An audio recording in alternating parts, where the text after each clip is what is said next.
সকলকে আহ্বান জানাবো, আমরা অত কারো বিরুদ্ধে বলতে চাই না, তবে এতটুকু কথা, আমি ২০ বছর আপনাদের গলাতে ঠিক আছে আসি না, কিন্তু আমি দেখছি এই গলাচিপা ১০ মিনিট এবং পটুয়াখালীর মাটি অন্য জেলার ইসলামের পক্ষের ঘাটি।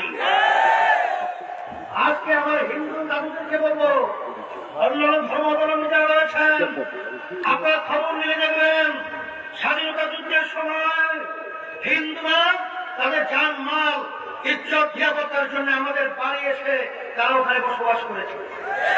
খবর নিয়ে দেখেন। আওয়ামী লীগ ভাইদেরকে